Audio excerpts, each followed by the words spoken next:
iniciativa, parabenizar o Gustavo, né, como discente. Quem dera, Gustavo, todos os discentes tivessem esse seu empenho, né? Hoje eu enviei para minhas turmas, eu dou aula em duas instituições. Uma já é uma instituição mais com turmas formadas, tudo, e uma outra também está nessa situação, professor Regis. É uma escola nova, né? É o FGI, que é uma faculdade de gestão e inovação, que trouxe muita tecnologia, né, para o curso de Direito. Nós vamos trabalhar até com metaverso. Então, eu também fiquei muito surpreso, eu estou muito animado. E eu atuo nessas duas instituições, só que a FGI, ela tem essa característica, ela não formou nenhuma turma. Semana retrasada, nós tivemos a visita do MEC, né, e foi liberado lá uma nota 4, então a gente ficou muito feliz, muito contente e animou, né, deu um up aí, deu um sangue aí para a gente continuar os nossos trabalhos. Então, quero fazer a saudação aí de todos vocês. Professor Sérgio, é um prazer poder conhecer. Aos alunos aí de Itajubá que estão nos ouvindo, é um prazer. E eu falo muito carinho com vocês, uma vez que eu sou de Minas, né? Eu sou mineiro. Sou Goiás, mas eu sou mineiro. Eu sou mineiro aí de Passos. Tô do lado aí eu fiquei muito tempo aí do lado de vocês. Eu dei aula aí na FESP, depois o ENG, né? Dava aula também na Polícia Militar. Então, essa região aí, a região de Minas Gerais, aí, o estado de Minas Gerais, a gente tem com muito carinho. E falar do Comped é falar do que a gente gosta, falar de paixão. Eu brinco que a área acadêmica, não posso estar errado, os senhores me corrijam, hein? Não deixa só eu no monólogo não, hein, professor Regis? Mas, para mim, a área acadêmica é uma área de paixão. Não é pelo dinheiro, porque pelo dinheiro a gente sabe que não rola, né? O professor Sérgio, ele é feliz com o valor hora-aula que o senhor ganha ou com as ações corrigidas do INSS, professor? Pois é, as ações previdenciárias são mais despertam mais interesse acadêmico. Mas a paixão mesmo, eu acredito que a academia ela desperta isso em mim. Eu fico muito feliz. O meu mestrado ele foi justamente isso. Eu peguei uma área de crítica ao ensino jurídico, né? Então, eu faço uma crítica no mestrado do ensino jurídico nessa nova sociedade, que é a sociedade da informação. Eu confesso os amigos que eu fui muito sem vergonha nesse Comped, né? Eu tive 2 artigos aprovados. Um artigo eu falei sobre o ensino jurídico, né? Delimitando ali algumas linhas dessa crítica da formação dos nossos bacharéis, que muitas das vezes a gente só forma eles para virarem advogados, né? A gente forma eles para só fazer concurso público. E o que é o errado, porque o curso de Direito é um curso muito amplo, né? E a iniciação científica, ela mostra isso. Ela mostra um caminho totalmente diferente, totalmente aberto e desconhecido, que, que realmente não é mostrado, né, para a gente, tanto no segundo grau, né, tão pouco aí nos cursos superiores. Então, esse artigo que eu aprovei no GT lá de educação foi realmente a minha linha de pesquisa, mas eu digo quando eu fui sem vergonha, porque foi o seguinte, a gente analisa essa questão política mundial, né? Eu falei assim, gente, eu tenho que falar alguma coisa lá, porque o país lá né, ele está com aquele movimento de país de esquerda, né, mas na verdade a gente sabe que o presidente lá ele é de esquerda, mais em cima do muro, tudo. Então eu vou falar mal do governo. Eu fiz um artigo em cima dessa questão dessa nossa lei que nós tivemos aí, que foi aquela lei do superendividamento, né? Então, eu fiz uma crítica em cima, né, daquele valor que era descontado, que foi 25%, né, que foi autorizado, e batendo nas questões do nosso direito constitucional, né? Que, poxa, com o salário mínimo a gente já sabe que não dá.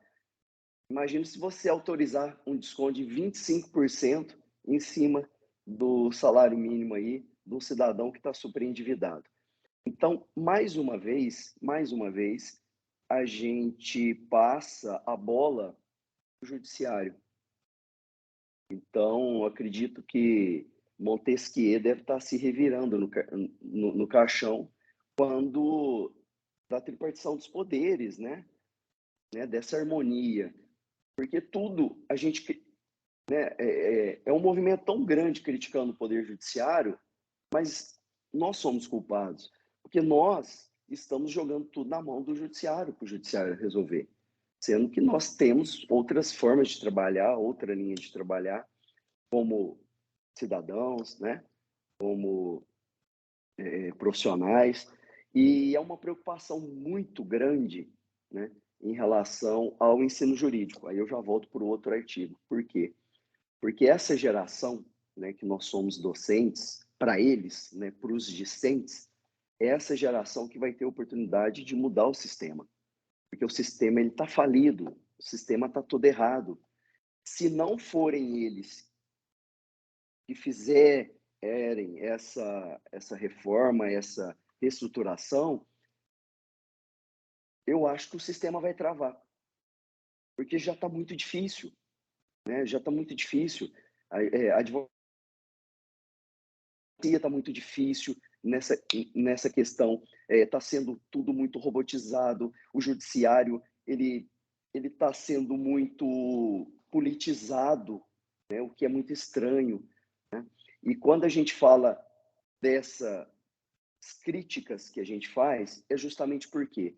Porque a pesquisa, a iniciação científica, aquela tríade, né, que nós temos de ensino, pesquisa e extensão, né, que a gente tem que desenvolver aí dentro da academia, ela fica muito mais clara, que é o único espaço que, na verdade, que a gente pode criticar, mas não com ideias idiotas de críticas sem fundamento, né? Mas com críticas para a gente fazer ciência, para a gente achar uma solução em cima de um problema, não só apontar o problema. Então, é isso que eu acho que me encanta quando a gente vai para um comped, quando a gente escreve um artigo, quando a gente ajuda, né, os meninos aí a desenvolverem um banner, porque é a oportunidade que a gente tem de colocar, né, eu não digo ideologia, mas colocar as nossas críticas, né, no mundo, no dia a dia. Então, seria mais ou menos isso aí. Desculpa aí se eu me estendi. Essa aí é mais ou menos aí o que eu acho aí, mas é apaixonante. Eu sou suspeito, né? Eu faço porque eu gosto. Perfeito, meu amigo. Não vou judiar da sua voz, sei que você está com a voz cansada. Agradeço pelas considerações e muitas vezes o que eu vejo é justamente essa falta de reconhecimento da própria academia. E eu digo academia, o corpo discente, né? De muitas vezes não entender ou não compreender, muitas vezes por não ter a compreensão de como essas discussões, né, que são levadas em âmbito de publicações, elas são extremamente importantes para a complementação do ensino que acontece em sala de aula. Muitas vezes, em sala de aula, a gente não consegue ter divagações, né, no sentido de trazer novas propostas, porque nós temos ali um plano de ensino para seguir. Nós não podemos ficar muito aquém e nem muito além daquilo que está previsto no plano de ensino. Até me recordo que uma das discussões, e é interessante a gente falar um pouco sobre isso, né, da forma corajosa que o senhor fez de criticar aí o governo, e eu até falo aqui com os meus alunos que aqui na faculdade, né, Sérgio, a gente não discute futebol, porque o Sérgio é São Paulino, não tem condição dele discutir. Nunca mandou uma mensagem campeão pelo WhatsApp, né? Religião, a mesma coisa. A gente não pode entrar nesse mérito, e muito menos política, porque acredito que as paixões elas devem ficar fora da academia, e aqui nós precisamos ser técnicos, né? Entendo dessa forma. Outras instituições podem ter outras visões, mas entendo isso aqui, e é como o nosso time aqui trabalha. E pensando dessa forma, o que eu vi muito nas falas do pessoal que estava apresentando o GT eram justamente, como o senhor disse, críticas, né, ao governo, e entendam que nós não estamos falando de direita ou de esquerda, críticas ao governo, e porque eu acho que as mazelas são as mesmas, independente de quem está lá, né? Existiam essas mazelas na época que estava a esquerda e existe agora, né, nessa época que está essa direita. Principalmente aquele artigo que me chamou muita atenção, da professora Milena, onde fala que o Estado cumpre a sua obrigação, mas ainda assim a população na região amazônica passa fome. Acho que isso me chamou muito a atenção. Daquele outro acadêmico da USP de Ribeirão Preto, que falou em relação e aí eu já cutuco o Sérgio em relação a isso, né? A questão do déficit previdenciário, que ele fala que não existe déficit previdenciário, né? E também daquele outro professor, que aí eu aproveitei para dar uma provocada nele também, que é ao se criticar as formas de governo e o que nós temos hoje, né, que é o capitalismo, eu não vejo outra forma hoje que tenha demonstrado o mesmo sucesso, ainda que com vias paralelas da questão do socialismo, do comunismo, mas entendo que aqui realmente trouxe, né, e ainda está em evidência, é o capitalismo, para a gente pensar, e é por isso a minha provocação em âmbito acadêmico, o que vem depois? Nós tivemos feudalismo para o capitalismo, mas o que vem depois do capitalismo, já que com o capitalismo nós temos uma exploração exacerbada do capital humano, que muitas vezes acontece. Mas Professor Regis, Oi? me desculpa aí, só fazendo Ah, uma colocação que eu acho muito interessante, que eu observei lá. A nossa ida, naquele momento que o pessoal lá do Chile estava passando, nos chamou muita atenção, porque a América do Sul ela está passando por uma situação muito interessante, e principalmente para nós do direito, que é a questão do neoconstitucionalismo, porque está sendo um ajeito muito grande das constituições sul-americanas, uma renovação, e paralelamente a isso, nós estamos vendo a Europa entrando em pânico, né? Você vê que a primeira-ministra já pediu para ir embora, não aguentou. Então, todo aquele sistema que o professor Sérgio aí sabe decor, né? Os velhinhos lá na Europa, tá todo mundo aposentado, tá todo mundo numa boa. Só que lá no Chile, os velhinhos, eu tive conversando com várias pessoas nativas lá, é um grau de suicídio muito grande entre os idosos. Por quê? Porque eles não têm aposentadoria. Lá não tem aposentadoria. Lá eles não têm renda, simplesmente. Eles vão e começam a se suicidar. Então, é uma coisa muito interessante esse mundo global que a gente vive. Isso foi falado muito no sábado, professor, quando a gente foi lá na Universidade de Los Andes, né? Falou dessa questão do neoconstitucionalismo em relação à América do Sul.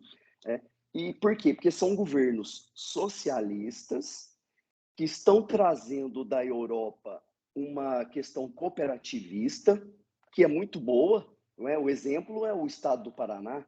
Né? O estado do Paraná, eles são perfeitos em relação ao cooperativismo, mas eles querem estar no mundo globalizado e capitalista. Alguma coisa não vai dar certo. sim. Então é interessantíssimo esse momento que estamos passando. Perfeito, professor. Ótima colocação, né? E vou passar um pouco para o Sérgio aí, até para ele, não sei se ele já fez algum estudo relacionado a essa questão da aposentadoria no Chile, mas vale aí já para a gente dar uma provocada nisso daí. Contigo, irmão. Bem, professor Regis, primeiro falar um pouquinho do Comped, né?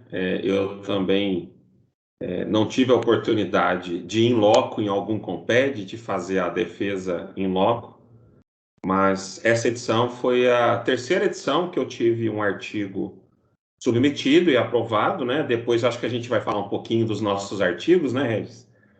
Mas nesse início, só para contextualizar, que a minha aproximação com o Comped veio dos estudos do mestrado, e aí, portanto, a gente entra nesse ambiente acadêmico, de pesquisa científica, de extensão do conhecimento, e também outras instituições, outros órgãos que promovem essa interação acadêmica, né? Nós temos também o Consinter, lá da Espanha, Barcelona, Madrid, Universidade Complutense, enfim. Então, eu nunca tive in loco num compêndio, mas foi o terceiro em que eu tive a minha produção acadêmica, né? Não fiz sozinho, fiz em coautoria, nós vamos falar um pouquinho depois. E nós tivemos essa submissão, essa aprovação, e lá o professor Regis, eu dei procuração para ele, ele esteve lá nos representando em todos os sentidos, né? E tirou de letra, foi muito bem. Eu estou até com medo aqui que a cadeira de Direito Previdenciário pode ser que ele almeje aí nos próximos semestres, mas vamos lá, isso aí a gente negocia. Olha só, acho também que a pesquisa acadêmica, o ensino jurídico, ele tem que ser crítico, e essa oportunidade é uma oportunidade que vem da academia, não vem de outro lugar. Eu sou um grande entusiasta, os meus alunos sabem disso, falo desde o primeiro dia de aula, qual que é o curso de direito que você procura, né? É o direito positivista, ou neopositivista, ou positivismo clássico, porque se for esse, você está na escola errada, né? Eu acho que a escola do conhecimento, o saber jurídico hoje, tem que ser um saber jurídico crítico, a maneira de promover a revolução social também passa pelos estudos críticos, né? Em todos os sentidos. Eu sou um pesquisador da área previdenciária já há um bom tempo e favorável à reforma da Previdência, mas nem por isso eu deixo de criticá-la, nem por isso deixo de colocar o dedo na ferida para dizer aonde acertamos e aonde nós erramos. Acho que isso faz parte da produção dos nossos estudos. A pesquisa acadêmica, eu acho que é a extensão do conhecimento jurídico, né? E o direito, eu digo aos alunos que é uma ferramenta de transformação social. Nós conseguimos, como o professor Alisson bem colocou, acho que o leque de oportunidades de pensamento crítico no direito talvez seja o único segmento do saber que propicia isso, que nós conseguimos, via direito, estudar, compreender, criticar, trazer reflexões de todos os departamentos da sociedade, né? Se eu for analisar questões da economia, da filosofia, da biomedicina, da geopolítica, eu consigo, através do direito, fazer essas reflexões críticas, e às vezes o inverso não será possível. Então, eu sou um grande entusiasta, eu motivo os alunos à escrita jurídica, eu tenho diversos artigos publicados com alunos. Para o começo do ano que vem, eu estou publicando um livro com um ex-aluno meu de uma outra faculdade que se interessou. Nós desenvolvemos aí um artigo científico. Esse artigo ganhou corpo, nós apresentamos para uma editora, a editora fez o convite.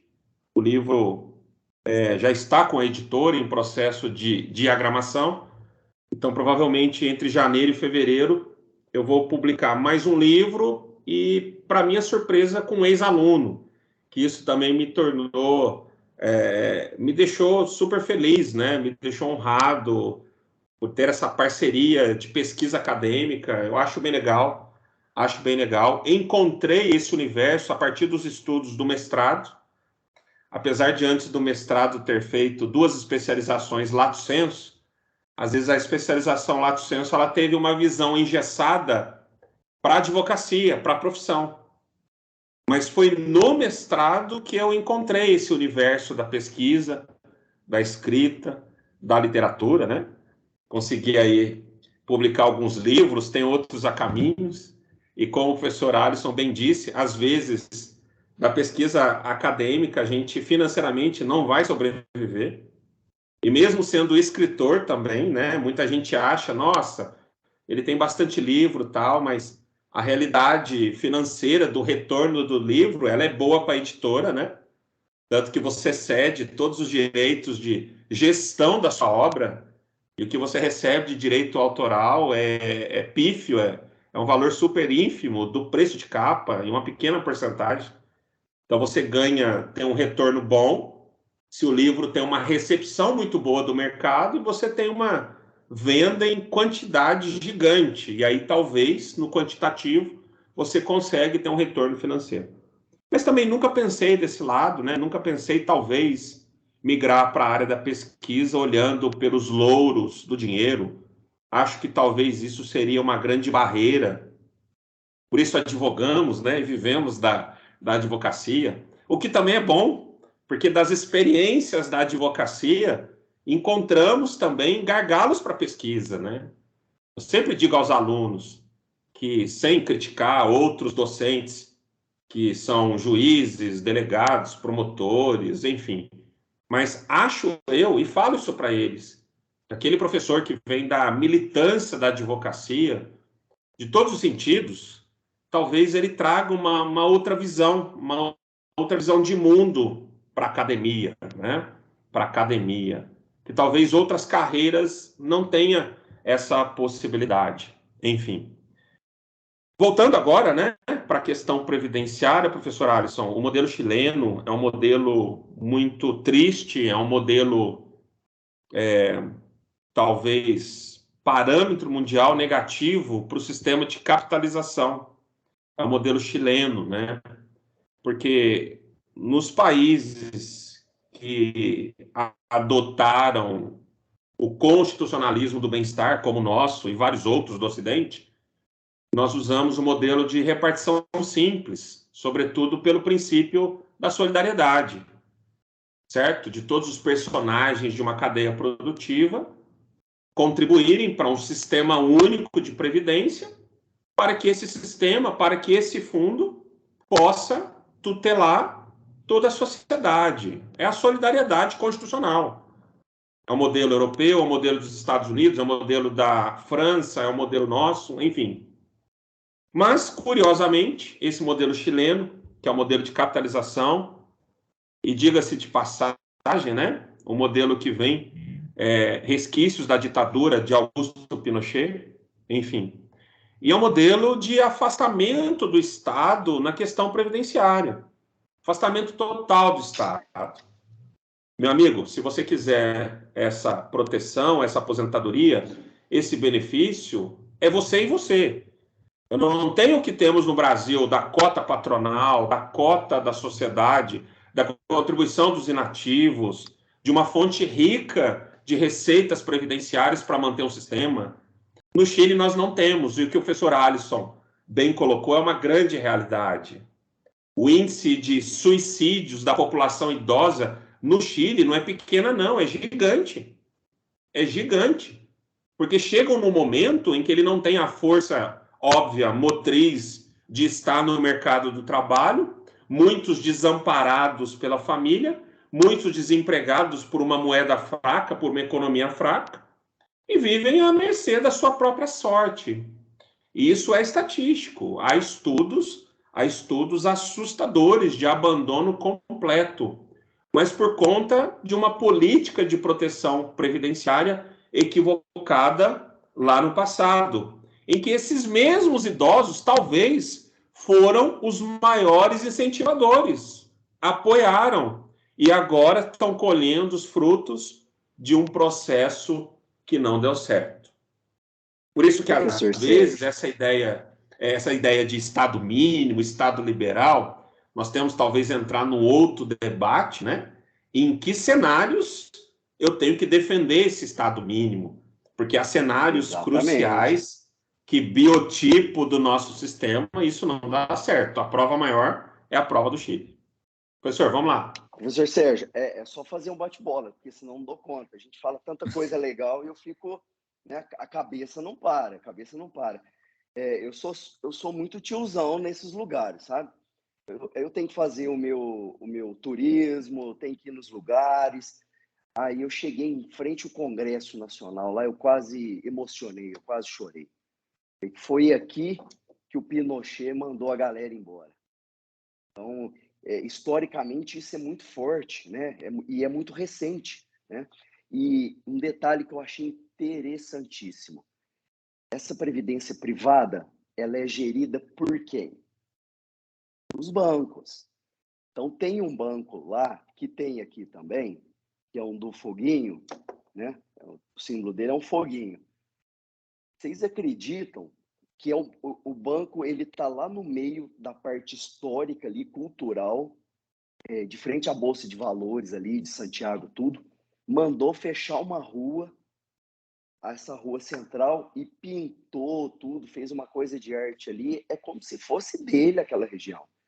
Então, esse capitalismo, né, que a gente estranha, porque o regime não é um regime mais socialismo, né? Então, essa questão solidária que eles não têm lá é preocupante, né? Um professor dá aula a vida inteira, ele não vai aposentar. Só fazer uma contribuição, Sérgio, aí também de algo que a gente vivenciou lá, eu e o Gustavo.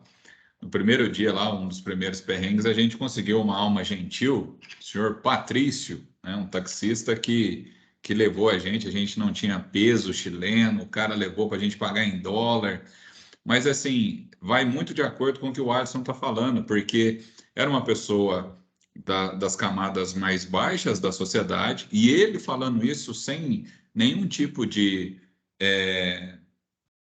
se minimizando em relação a isso, não, muito pelo contrário, falando de forma muito positiva, que saiu de origem muito humilde, que tinha sua própria casa, que tinha seu próprio carro, e ele foi falando um pouco dessas transformações que ocorreram, principalmente a partir de 2019, e ele foi mostrando para a gente, assim, a gente indo a caminho do evento da abertura, aqui era tudo lindo, aqui os prédios eram todos muito bem conservados, e tivemos todas essas revoltas e destruíram absolutamente tudo. Inclusive, num dos pontos, porque a gente estava indo a pé, né? 2 mineiros jeca, indo a pé, querendo andar 13 quilômetros até o evento de sapatinho social.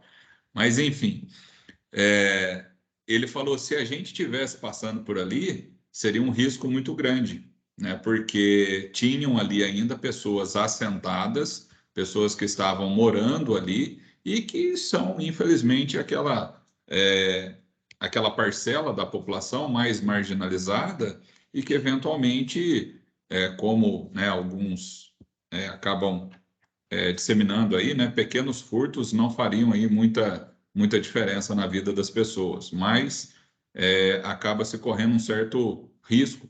Mas é só uma contextualização de algo que nós vimos aí, o taxista, só puxar o Gustavo um pouco aqui, e aí a gente já volta para esse debate interessantíssimo. Fala aí, Gu, como é que foi Santiago del Chile? É isso, a gente, eu paulista, né, mas hoje um mineiro, turistas em Santiago, e sem saber exatamente a distância que a gente teria, mas a gente, com a dificuldade que a gente tinha com os pesos, da forma que a gente levou o nosso dinheiro, não proporcionou que a gente pudesse pegar um transporte ali, um transporte público, né? Nem o metrô, nem mesmo o táxi. Então a forma era caminhar. A gente ainda nem sabia exatamente quanto de distância seria essa caminhada, mas a gente sabia que era longa, né? E aí, numa entrada para pedir uma informação onde a gente teria uma casa de câmbio, algo assim, a gente conheceu, então, o Patrício, que de uma forma muito gentil tentou localizar uma casa de câmbio aberta e não localizou, todas a partir das 10 horas da manhã, então a gente seguiu a pé, o jeito é seguir a pé. E, de repente, a gente encontra ele, a gente já atravessando, já tinha andado talvez uns 2 quilômetros, 1,5 quilômetros, a gente encontra ele num viaduto, encosta o táxi, a gente demorou ainda para reconhecer que era o Patrício mesmo, que a gente tinha encontrado dentro de uma cafeteria, E ele disse, eu levo vocês, né? Entrem que eu levo, mas a gente está com dificuldade de dinheiro, não tem problema, entrem que eu levo. E essa foi a sorte, né? O nosso anjo daquele dia ali, o bom samaritano, que não só nos fez evitar que a gente andasse aí mais 12 a 13 quilômetros para chegar lá, como evitou que a gente passasse nesse local aí que estava realmente sitiado, né? Vamos dizer assim, existia naquela mesma avenida, né? Na Avenida Apoquindo, duas Santiagos, né? A Santiago no trecho em que a gente estava e onde era a segunda etapa do evento, né? Onde a gente apresentaria os artigos. E essa Santiago completamente destruída, com todas as fachadas de uma certa forma destruídas ou lacradas, fechadas, por conta das manifestações que houveram ali em 2019 e que, a partir daí, aquela região ficou realmente uma região degradada, né? Então, de uma forma muito simples, ele deixou claro isso que o professor falou, o professor Regis falou, vindo de uma origem muito humilde, tanto ele quanto a esposa, conseguiu tudo ali através do trabalho, da força de trabalho dele mesmo, mas que não buscava as informações, a não ser que fossem por livros e muita leitura, tal, e o que fez sair dessa visão de que ele precisaria, talvez, ser tutelado de alguma forma para que pudesse conquistar algo, né? Então, mostrou uma experiência ali local, uma vivência local, que a gente, às vezes, vindo de fora, não consegue enxergar, não consegue ter aquela visão de quem mora ali, de quem está no dia a dia, né? E a gente até tentou localizar ele no dia seguinte, até porque na correria a gente desceu, agradeceu, ele ainda ajudou, trocou alguns dólares para que a gente pudesse, depois, na metade do dia, retornar para onde a gente precisava, mas a gente ainda tentou localizar para poder tirar uma foto, registrar, agradecer novamente a ajuda que ele deu, mas infelizmente a gente não localizou ele no dia seguinte, né? Mas foi muito bacana, foi uma experiência legal aí também no primeiro dia, né? Perfeito, Gu. Obrigado aí pelas suas ponderações. E queria provocar agora os professores um pouco, né? E aí também recepcionar aqui, né, nessa noite, Sérgio, acho que é algo que tem chamado bastante atenção também, esse sucesso do curso de Direito, porque muito embora, né, a gente vá começar as aulas de 2023 somente a partir de fevereiro, nós já temos aí mais de 12 alunos matriculados, fora outros interessados que já estão também acompanhando hoje à noite com a gente. Então, isso nos deixa aí muito felizes, né, por esse resultado. Parabenizo não só o corpo docente, discente, mas toda a nossa equipe aí da Unopar, que tem feito um trabalho brilhante.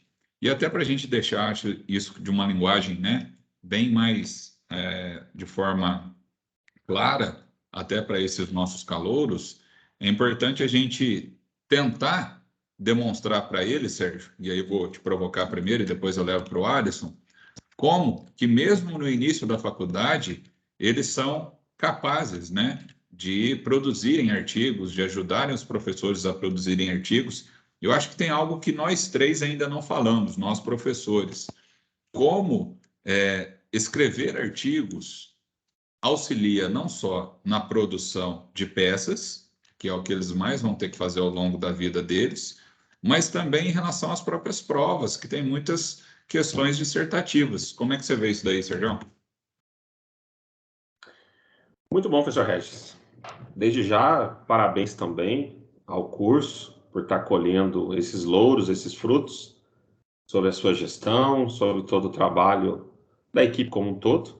E, de maneira surpreendente, né, já que temos esses nossos novos alunos, ou sobretudo aqueles interessados de estar nessa caminhada conosco. E o que o professor Regis disse é bem verdade. Eu acho que a gente expandir o nosso universo de percepção, de coleta de informações, entender que você pode compreender o direito assistindo um bom documentário, um bom filme, um bom livro, um clássico, não é isso, professor Regis? Nós estamos trabalhando alguns clássicos aqui no curso, como que esses clássicos estão vivos até hoje, né? Em todas as áreas, em todos os sentidos, enfim. Então, eu acho que o aluno que se interessa, que está conosco nesse projeto, que quer vir para a caminhada do direito, ele tem que pensar também nessa ideia de expandir os seus horizontes, expandir os seus limites, com leituras. Eu acho que a análise de direitos comparados, eu sou um grande fã de bons filmes e bons documentários, sobretudo daqueles que retratam algo que de fato aconteceu. Virou uma produção de Hollywood, mas que a ideia do fundo existiu, né? E eu indico sempre nas minhas aulas, assisto nos finais de semana, para a gente ter uma percepção, um olhar diferenciado e fazer uma análise crítica de como é o nosso sistema, como é o outro sistema, do que podemos melhorar, do que não podemos melhorar, do que acertamos, do que erramos. Eu acho que essa visão de expansão do conhecimento, acho muito legal. Eu acho que a participação do aluno, professor Regis, nos acontecimentos do mundo, né? Sem uma visão, talvez, ideológica de quem está certo ou errado, mas conhecer todos os lados. E tentar trazer isso para o universo do direito, não é isso? Essa talvez é a grande lição de Hans Kelsen, né? De retirar aqueles elementos que estariam contaminando o direito. Aquela ideia que se fosse Hans Kelsen hoje, ele dava um tapa na mesa, opa, pera lá, isso não é direito não. Não é isso? Então ele já fez isso lá atrás. Eu acho que o direito ele vai conversar com todas as áreas, mas tem hora que ele vai ser só o direito. Até o professor Lenny Streck diz que existem elementos que vão produzir cegueira, né? Cegueiras no conhecimento, que são elementos externos, que não estão no direito. Então, eu acho que aquele que pretende vir para o direito, ele tem que vir com essa ideia de leitura, de pesquisa, de dedicação, de entender os fenômenos nacionais, regionais, mundiais, continentais, com outro olhar, um olhar mesmo de compreender, de estudar aqueles fenômenos. E a gente tem vários elementos para isso. A gente tem a doutrina, a gente tem a jurisprudência, a gente tem os precedentes, a gente tem os compêndios, né? Vocês estavam dizendo aqui dessas viagens. E algo curioso, quando eu estive em Portugal, lá na cidade de Porto, participei também de uma semana de estudos, depois eu estive em Sevilha, na Espanha, depois lá em Harvard, nos Estados Unidos, e pegando o Uber para cá, para lá, tal, eu também tive essas ideias de conversar com os taxistas, né? De conversar com os trabalhadores ali e tal. Ó, como que é o salário, como que é a mão de obra, como que você vive disso, né? O que você construiu de patrimônio, é algo que vocês viram com esse Patrick, não é isso? É Patrick, Patrício, né? Patrício. Capitando Isso. cliente até no exterior, olha como é que o Sérgio cara. Mas vai lá. Não, mas a ideia mesmo de compreender outras realidades, né? Como o professor Alisson disse, às vezes ouvimos muito sobre Pinochet e tal, ditadura, mas você estando lá em loco e vivendo aquilo que o povo viveu, né? Absorvendo historicamente, ó, foi aqui que isso aconteceu. É algo totalmente prazeroso. E por isso que eu estou trazendo aqui na sua provocação, professor Regis, mostrar para os nossos alunos também que a ideia do direito é uma ideia além da sala de aula, né? É uma ideia, às vezes, além da prova 1, prova 2, enfim.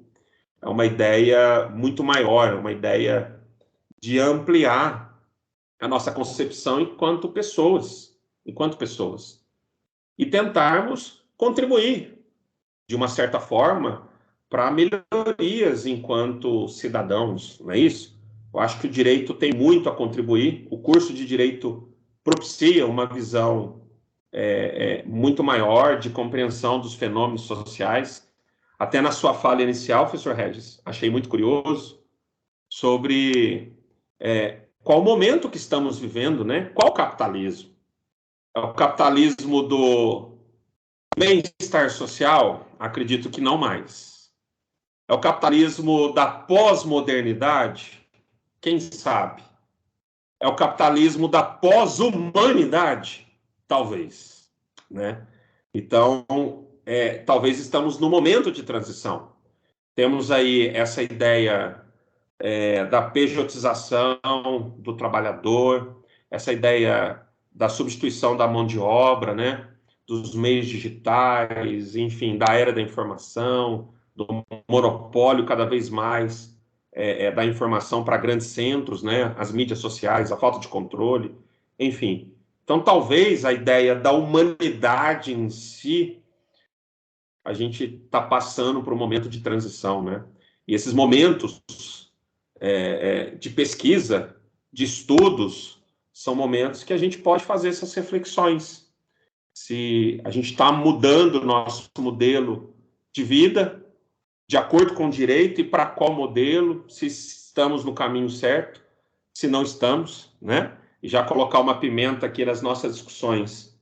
A ideia da reforma da Previdência, que foi algo que exploramos nesse compete, certo? Ela foi boa? Foi boa para quem? Foi boa para a arrecadação? Foi boa para a política, né? Foi boa para quem? O professor Alisson estava dizendo desse banco que tem lá e que tem aqui. Os maiores devedores da Previdência brasileira são os bancos. São os bancos. Só você dar uma googada aí. 100 maiores devedores da Previdência. Tem um PDF famoso da Procuradoria-Geral da Fazenda Nacional. Os 10 primeiros devedores, 8 são bancos. Os bancos mais ricos e mais famosos do Brasil. São os grandes devedores da Previdência, né? Então, assim, a reforma da Previdência foi boa para quem? Foi de bola, professor Sérgio. Eu queria aproveitar, continuando, né, nessa linha aí de provocações, falar com o professor Alisson. Acredito que nós tenhamos aqui alguns alunos também de Goiás, agradecer a presença deles. E assim, como que o senhor vê, né, dentro como pesquisador, né, mineiro, mas de Goiás agora, como que o senhor vê e estimula, né, os seus alunos, principalmente aquele nessa instituição, como o senhor mesmo disse, que ainda está em formação, a esse processo de iniciação na pesquisa, né, de começarem a pensar além da sala de aula e como são os frutos que o senhor acaba vendo aí, os resultados decorrentes disso? Pois é. Na verdade, eu brinco que a gente joga a sementinha do mal, né? E se brota uma, duas, a gente já fica feliz. Primeiro, o senhor participou de uma situação lá que a gente estava no Comped. Eu acho que a base de todos a gente tem que ter humildade, tudo que for fazer. Nós tivemos o dia do professor e fizeram uma publicação, né, uma menininha andando, segurando a mão, e um senhor atrás, que era o professor com uma lanterna, né, dando luz aí. Essa é a imagem que a gente tinha que fazer os nossos alunos entenderem. Quero mandar um grande abraço e agradecer a presença dos meus alunos das duas instituições que estão online, tá? Pessoal do CESUT, um grande abraço. Pessoal também da FGI, um grande abraço. E sem coação, viu? Não estou dando ponto extra, não estou nada não, viu, professor Regis? São ponta firmes comigo. Porque eu falo para eles, se eles tiverem essa humildade de seguir as nossas orientações, acredito que vão ser pessoas melhores do que elas entraram. Segundo ponto, o professor Sérgio falou sobre as obras clássicas, né? É extremamente importante, porque o clássico, ele vive para a eternidade.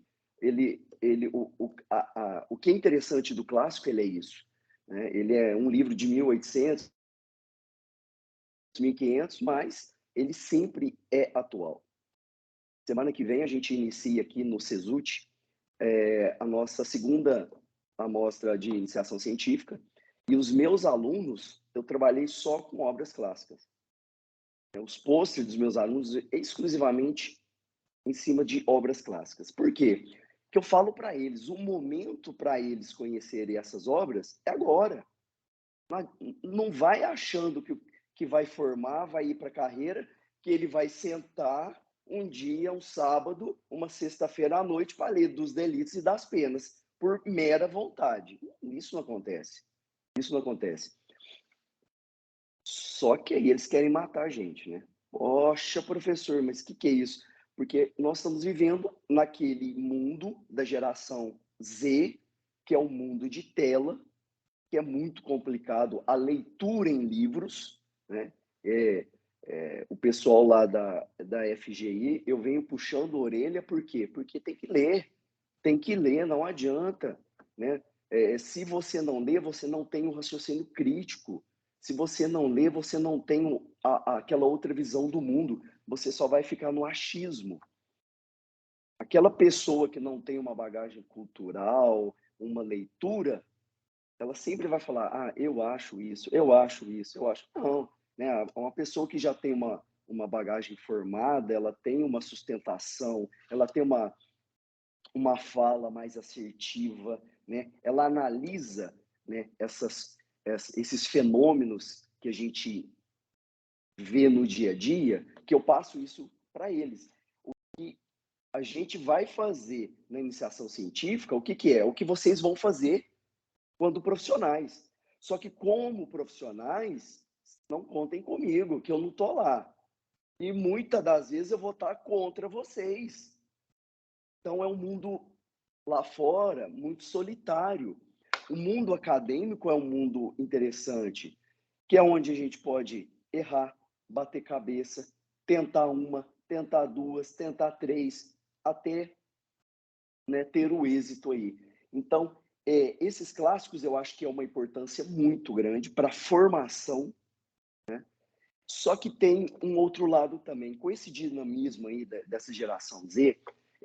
Hoje mesmo eu conversando com um aluno aqui, o Guilherme ele virou e falou assim, professor, eu queria fazer meu TCC em cima de uma análise crítica aí de um jogo que eu gosto muito. Aí falou o nome do jogo, confesso que eu não sei qual que é, tal, né? E ele começou a me explicar a ideia do jogo, que é uma cidade que eles vivem sem a problemática do ser humano, sem conflito. Então, assim, é isso. O futuro é isso, né? O futuro é a gente começar a enxergar as necessidades do ser humano, e o direito ele tem que acompanhar isso. Porque a nossa ideia jurídica, a gente não pode ficar naqueles cargos de delegado, juiz, promotor. Porque isso é um lado da carreira. Existem outros lados, existem outras formas. Então, essa iniciação científica vai possibilitá-los o quê? A pegar um problema, e em cima desse problema, analisar as situações, fazer a crítica para buscar a solução. Se não buscar a solução, pelo menos alguma coisa diferente do problema ele vai encontrar, que é a busca da resolução desse conflito que vai ser gerado ali, né? Então, tudo se inicia ali. E é muito bacana isso. Professor, aí só para terminar, nas minhas andanças lá, tinha uns fotógrafos na praça lá. E é um pessoal muito politizado. E confesso que eu não vejo isso aqui no Brasil, né? Eu não sou anarquista, não sou nada, não. É Estado democrático do direito mesmo. Mas eu achei muito interessante. Eu comprei 2 fotografias. Eu não sei se tem como a gente colocar aí, mas depois eu vou colocar lá no meu Instagram. Tá. Uma é essa aqui, que é um palhaço, né? É um cara pintado de palhaço.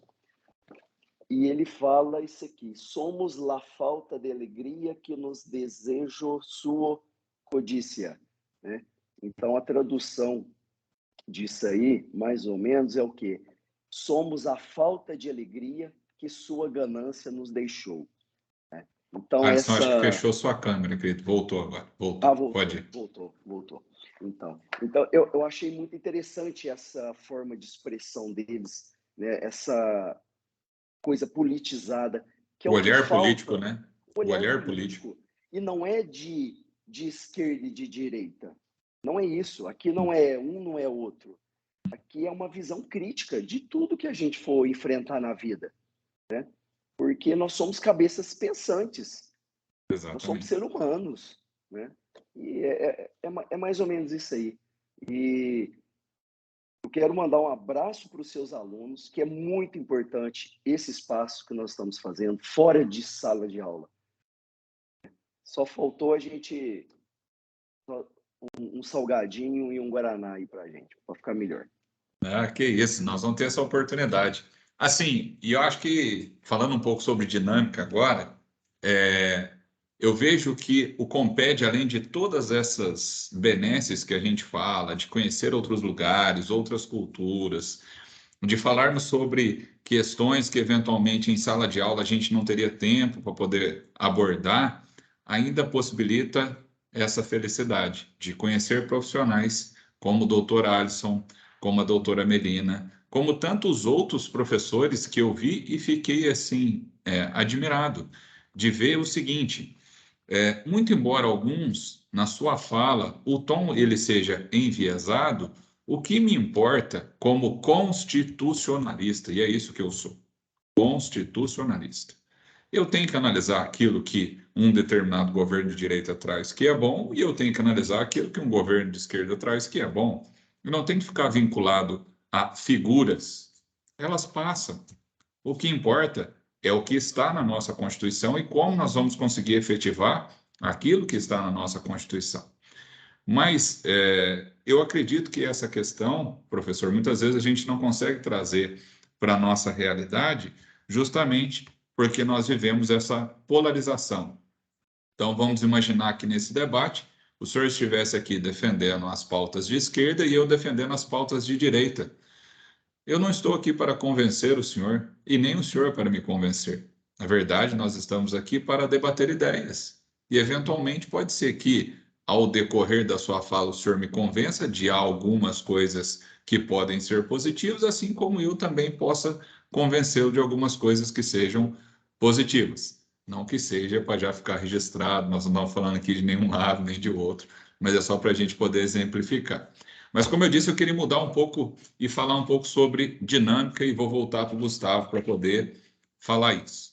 Nós já falamos rapidamente nas salas de aula, eu acho que, não sei se o senhor já passou essas informações para os seus alunos, professor, mas nós falamos de alguns pontos na segunda-feira, eu e o Gustavo passamos pelas salas de aula, falando rapidamente sobre a experiência e algumas coisas que é importante dizer, né? Eu não sei como funciona aí no Goiás, mas aqui, por hora, né, por ainda sermos um curso em formação, nós não tivemos a parte relacionada ao apoio financeiro para a realização dessas atividades. E é importante a gente dizer isso porque muitas vezes os alunos ficam assim, né? O Gustavo, principalmente, ele foi, viajou, tudo de graça porque eu paguei tudo para ele poder ir. Eu acho que é mais ou menos isso, né, Gustavo? Você como estagiário que ganha aí 50 mil por mês, eu coloquei um pouquinho a mais para você poder viajar. Falando sobre dinâmica, Gustavo, e aí eu falei que a gente ia contar sobre os perrengues, então vamos falar do primeiro dia. Como é que foi, viagem, organização, o que você teve aí para se preparar para a viagem, como é que foi o primeiro dia, o que você viu lá? Bom, primeiro é isso, né? Com a viagem toda bancada pelo professor foi fácil, né? Mas vou voltar só um pouquinho antes até da viagem, mas tocar num assunto que o professor Alisson falou também. Nós somos, na Unopar, provocados, acho que desde o primeiro período, sobre pesquisa acadêmica, sobre artigo científico, né? Nós tivemos a infelicidade de iniciar o curso num período de pandemia. Então, as aulas eram remotas e a gente tinha pouca convivência entre os colegas, entre os professores, mas eu me lembro que na primeira aula presencial, ali a gente já iniciou, já começou a ser provocado sobre essa inicialização aí de artigos científicos, de pesquisa acadêmica.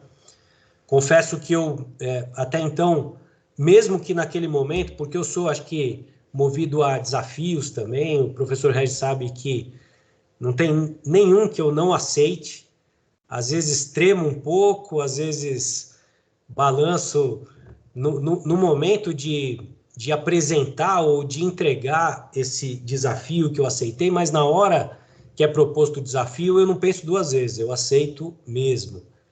E a gente é motivado na universidade a buscar cada vez mais, a buscar conhecimento, a querer ser algo a mais, a não ser um aluno, vou dizer um termo chato, mas ele diz muito, que é um aluno medíocre, né, ou mediano. A gente é provocado a todo instante a se superar, que eu acho que é o mais importante de tudo, né? Porque, Então, Gustavo, deixa eu vou falando. por favor. Porque o que a gente tem que fazer? Vocês têm que se encontrar Sim. nesses 5 anos. Essa é a grande sacada da coisa.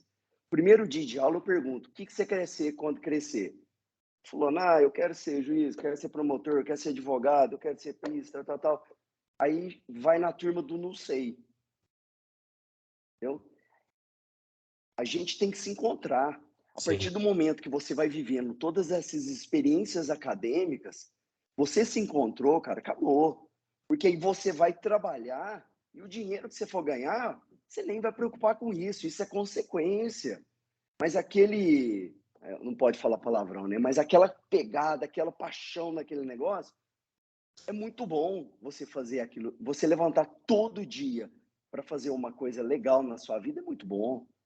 Agora, você levanta, não, é muito custoso. Eu não sei o professor Sérgio, mas na época que eu fiz mestrado, o professor era muito ralado, foi muito ralado, né? Aí nesse compêdio eu encontrei meus professores do mestrado. Nossa, foi uma alegria muito grande, tudo.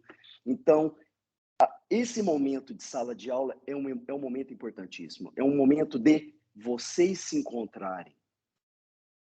Vai lá, Gustavão. É isso. Eu iniciei a faculdade já com 40 anos, porém... Dá para ver, dá para ver. Eles não tem como enganar, né? É diferente do seu que você pinta, o meu não. Mas eu iniciei com 40 anos já, mas eu tinha certeza que o que eu queria e o que eu quero é advogar. Eu gosto dessa área, tenho inúmeros amigos que rumaram para essa área e eu sempre tive essa visão, sempre acompanhei todos eles, me mantive sempre dentro do possível informado, apesar de ter seguido para outras áreas. E hoje eu tenho isso aqui no escritório. Eu tenho o maior cuidado para não parecer que eu estou aqui, principalmente na presença do professor Regis, porque hoje eu sou estagiário aqui no escritório do professor, mas tenho outras profissionais aqui com quem eu me identifico muito também, e sempre gostei dessa área,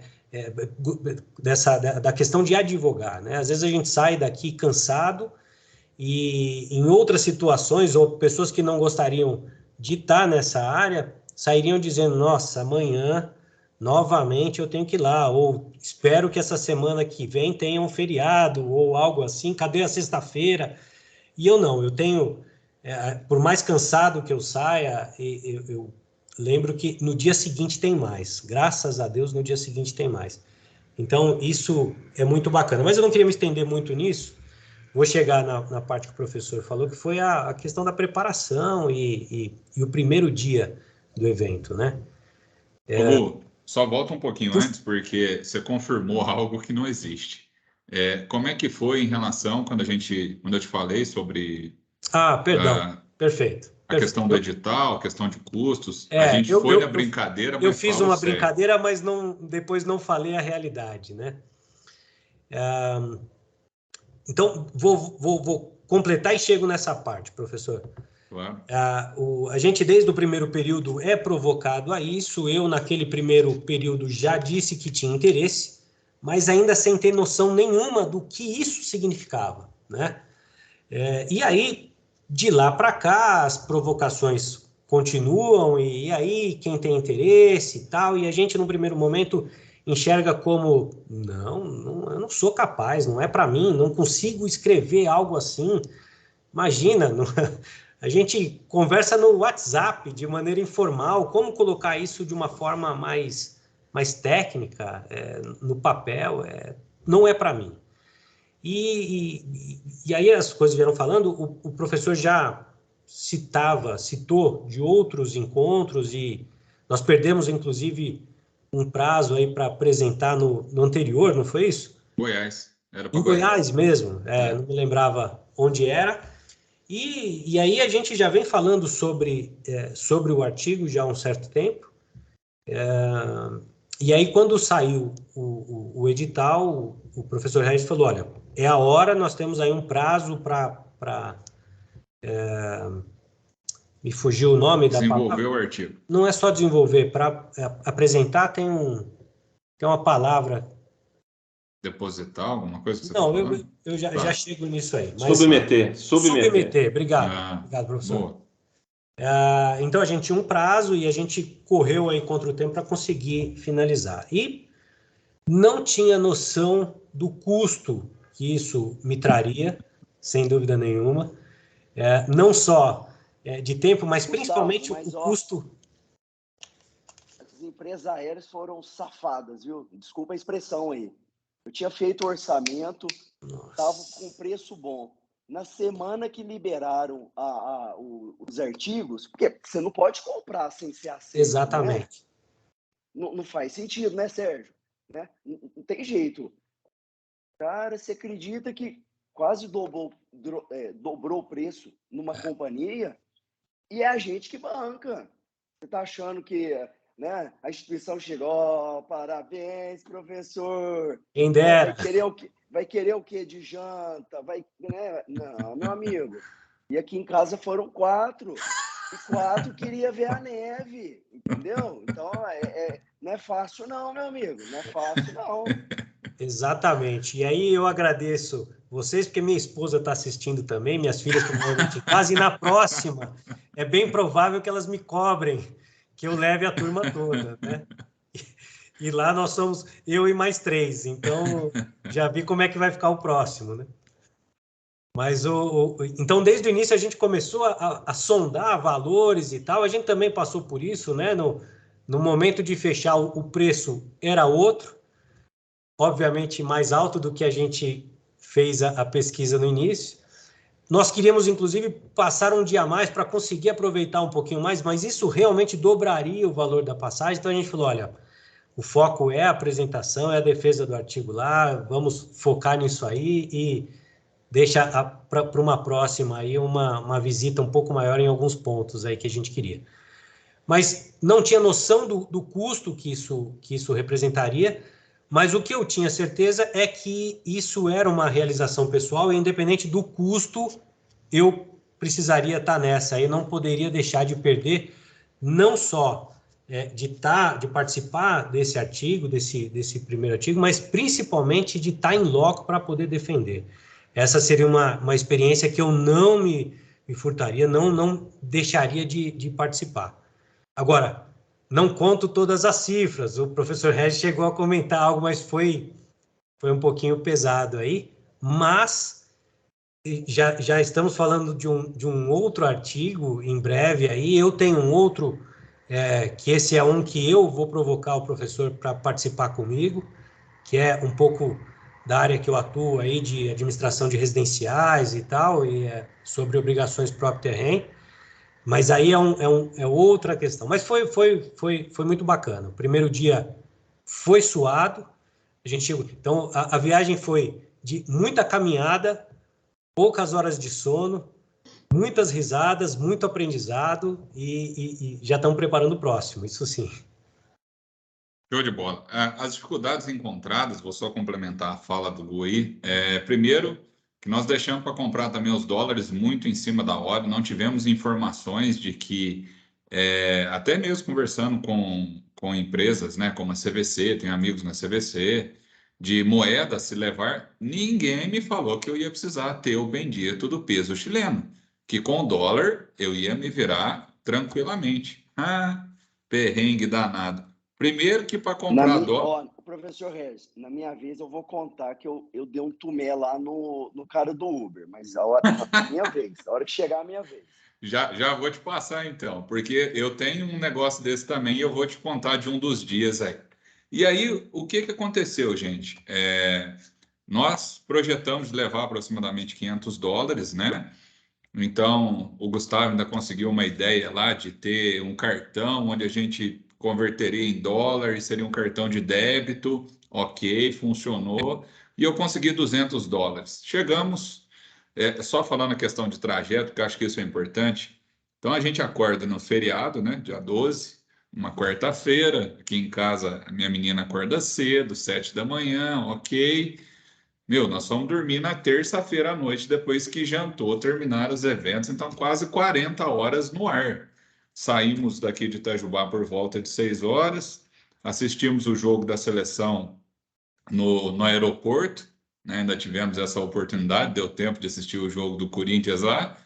Voo às 2 da manhã, chega às 6 no Chile, às 9, abertura. Só que entre 6 e 9 foi esse perrengue da gente ir no hotel, deixar a mala, saiu os dois bobão achando que ia conseguir pegar o metrô com dólar, chegou lá, não conseguiu comprar porque precisava de peso chileno. Enfim, primeiro dia foi marcado, eu acho que, e aí eu quero ouvir um pouco mais do Adson sobre isso, porque a abertura e o encerramento, eles trazem muito do local, eles trazem muito da cultura local, a apresentação que teve no início, então a própria estrutura, né, de um prédio mais histórico, tradicional, isso aí chama muito atenção. Me lembro que no Comped de São Luís do Maranhão também tivemos apresentações lá locais, e antes de eu voltar com o Sérgio, eu queria ouvir então um pouco dessas peripécias aí do Alisson nessa dinâmica de viagem.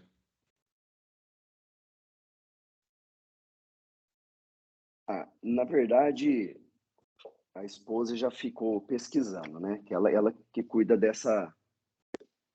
A filha das fotos e a esposa do trajeto. Mas a minha filha, para tirar foto, é horrível, é muito ruim, muito ruim. Então, essa questão do dinheiro foi o seguinte: eu levei real, tá? Porque nas minhas informações eles aceitavam real. Chegou lá, Santiago, você não pode pegar táxi. Proibido pegar táxi, porque os caras são malandros, são pilantras. Olha só o Aprendemos que vocês pela dor. contarem. Eles são pilantras e malandros. Aí eu já fui sabendo. O que eu fiz? São Paulo, né? A gente anda de Uber e tal. Então, chamei o Uber, foi tudo com Uber, foi tudo certo. Foi tudo certo. Só que no primeiro dia, né, lá na abertura, eu também não tinha. Cheguei lá no aeroporto para fazer o câmbio, tava absurdo o câmbio. E eu sou muito mão de vaca, mas é porque ganha pouco, aí você não pode desperdiçar, né? Aí eu falei, eu não vou fazer isso não, eu vou esperar.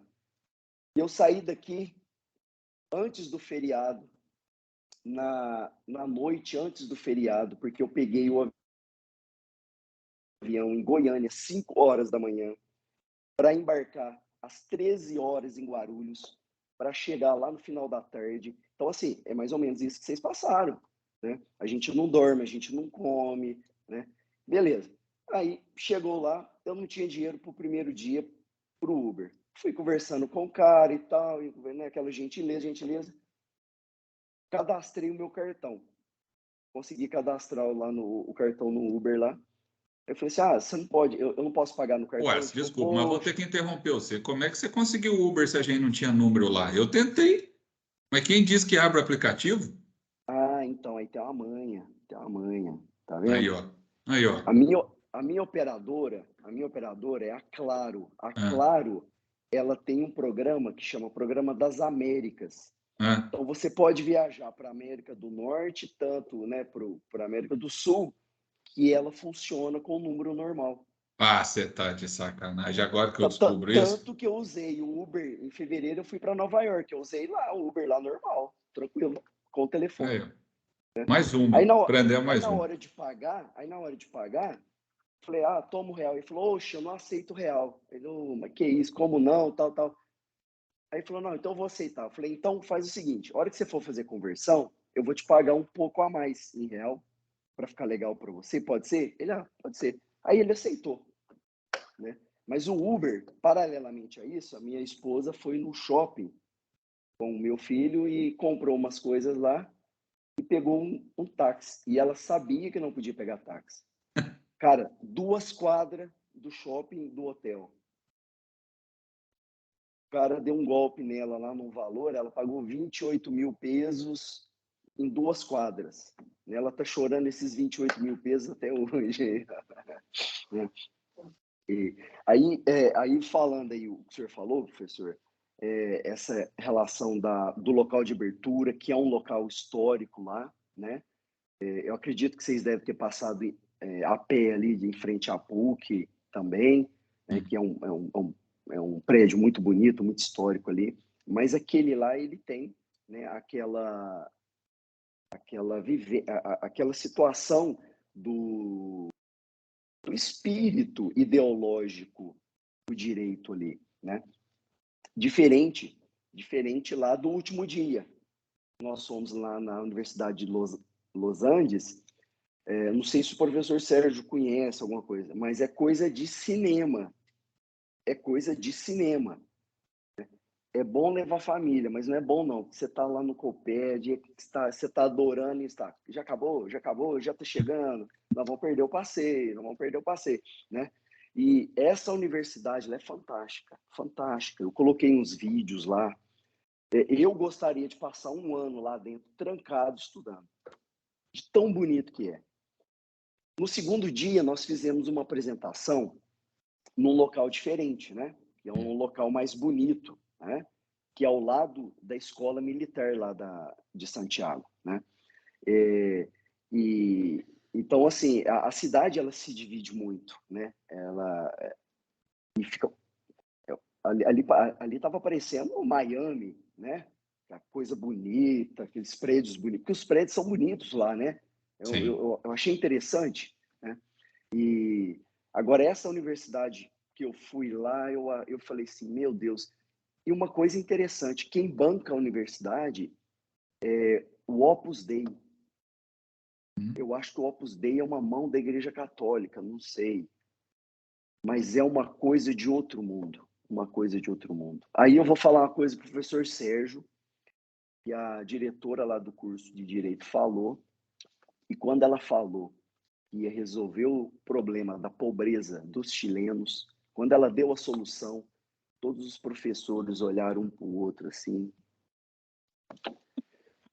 Porque nós aqui, nós estudamos o quê? Aquela ideia de que, né, a pobreza ela tem uma questão de raça, uma questão histórica, né? Tem toda uma discussão em cima disso.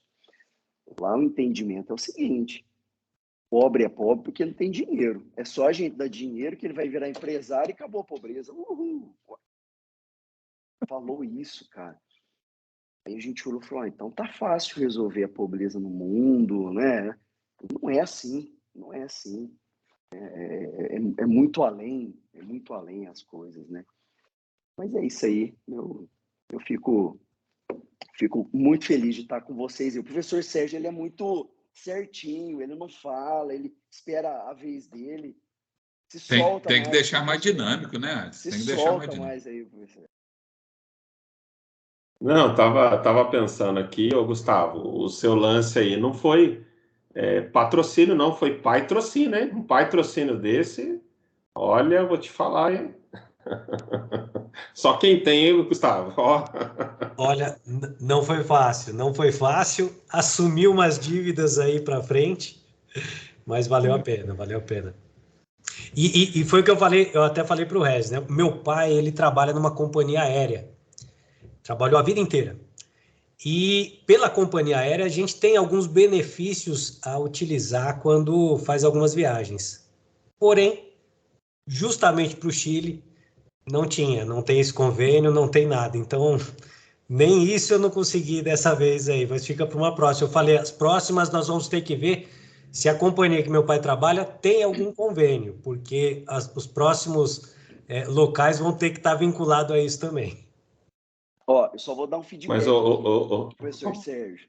Só para você ter ideia, o orçamento de uma companhia para outra, no meu caso, sem brincadeira, tem uma diferença de R$10 mil Que isso.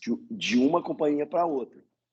Falei, tem que ser essa outra, que não serve nada, que você não pode beber água, que você não, né, você só senta no avião, né?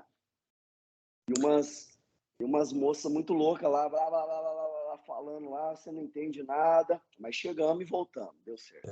A gente procurou, inclusive, alguma companhia que tivesse aquela que você viaja com a cabra, com o macaco transportado junto, em cima, no bagageiro, onde fosse. O importante era a gente ter um preço mais camarada.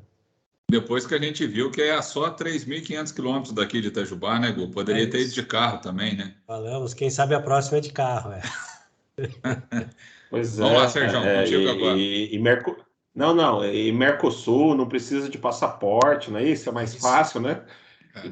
Igual quando eu tive em Buenos Aires há uns 2 anos, o que eu vi de carro lá com placa de Minas Gerais, placa do interior de São Paulo, né? Quer dizer, às vezes, claro que você vai com a família, pô, pra você ir de carro você tem que pensar 2 vezes, mas é uma viagem tanto, né? E o custo, às vezes, o custo aéreo é bem pesado, né? Se você não acertar ali o momento, a companhia, e é o que vocês falaram, vai que não está aprovado o artigo, mas você já comprou, né? Então você vai ter que passear, né? Eu acho que é uma situação bem complicada.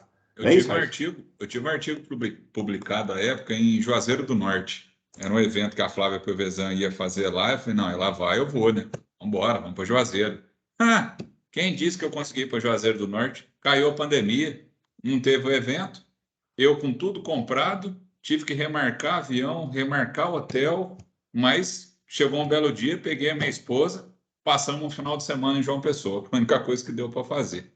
Sérgio, quero te provocar do seguinte, vamos lá. Nós temos aqui não só alunos nossos, mas do professor Alisson também, que eventualmente depois desse bate-papo, né, bem descontraído, e eu vou fechar esse bate-papo depois com uma informação bem interessante para as 2 instituições, que é algo que eu e o professor Alisson estamos conversando, vamos conversar também com a professora Melina, mas queria te provocar no seguinte, para o cara que quer começar a escrever um artigo científico, o que ele tem que fazer, já que Vossa Excelência, né, digamos, a advocacia hoje é um hobby, que você ganha dinheiro mesmo, com os mais de 100 livros publicados que você já tem, inclusive já tem outro no forno, pelo que eu fiquei sabendo aí. Então, passa para a gente a senha. Eu preciso saber a senha, como é que faz para ganhar dinheiro com livro. Tá bom, vou cair nesse conto da carochinha.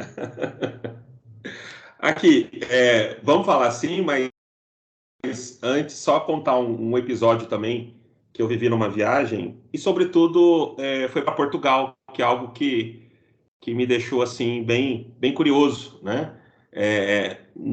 Na saída do hotel para o aeroporto, peguei táxi lá, tinha combinado numa madrugada com o taxista, tal, enfim. E aí fui pagar no dinheiro, né, em euro, tal. E ele tinha que me dar o troco, e ele estava com uma dificuldade lá, era um troco pequeno, era uma diferença pequena. E eu disse para ele, não, fica aí, né, para você, não tem problema não. Ele não deixou eu sair do carro, enquanto ele não achou o troco e não me deu.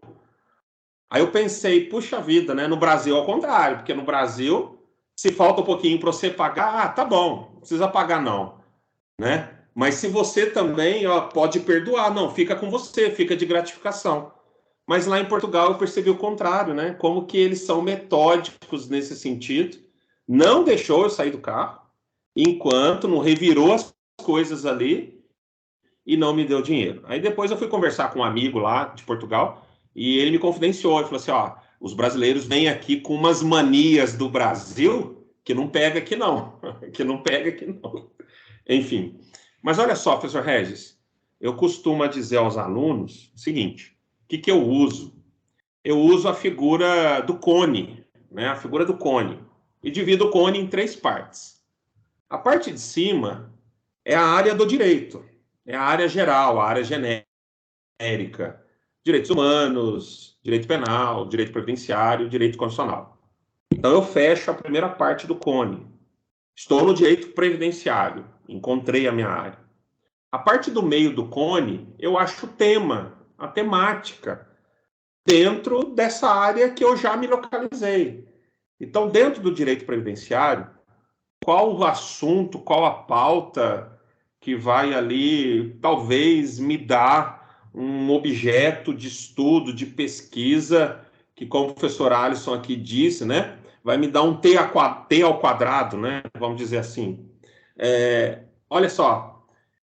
Então, nessa segunda parte do Cone, eu encontro o tema. Por exemplo, reforma da Previdência. Encontrei o tema. Então, eu tenho uma área, direito previdenciário, me identifico com ela, gosto, advogo, enfim, maravilha. E dentro do direito previdenciário, a segunda parte do Cone, bem no meio. Achei a temática reforma da Previdência. Assunto atual, recente, que pode me dar infinitas possibilidades de análise. E aí eu fecho o Cone na parte de baixo com a problematização. E a problematização é essa riqueza, é a essência, é a cara da sua pesquisa, é aquilo que você vai apresentar para o mundo acadêmico. Então eu fecho em 3 partes. A área do saber jurídico, o tema ou a pauta dentro dessa área, e dentro dessa pauta, a problematização. Aqui é o ponto nevrálgico da sua pesquisa. E já jogando para o nosso artigo científico, pegando esse exemplo, Regis, e já jogando para o nosso artigo. Então, eu achei o direito previdenciário, reforma da Previdência, e embaixo, na problematização, o novo sistema de cálculo dos novos benefícios pós-reforma e o contraponto com a dignidade da pessoa humana.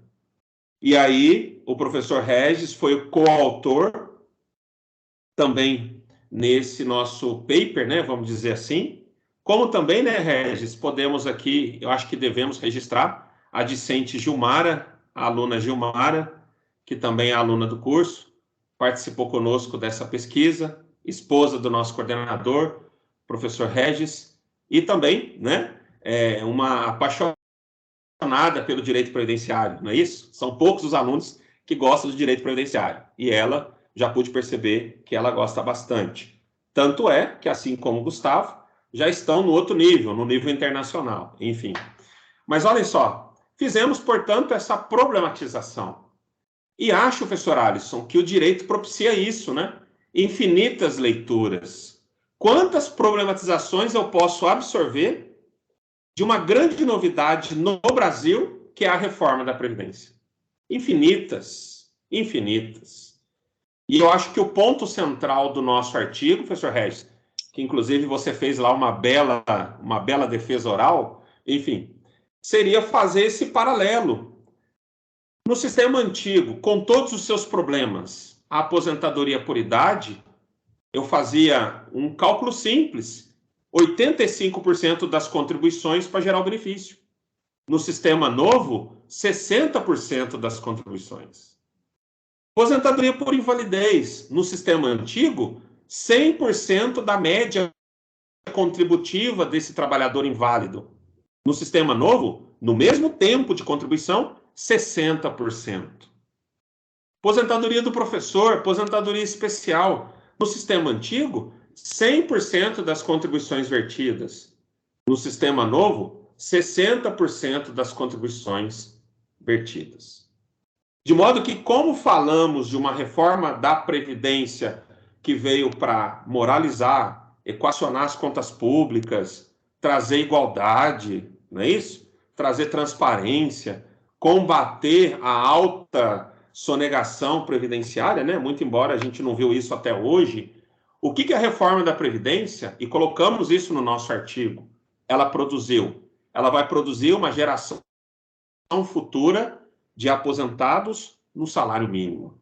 A grande maioria daqueles que receberão benefícios do INSS no futuro próximo, por conta dessa reforma, terão benefícios no mínimo legal.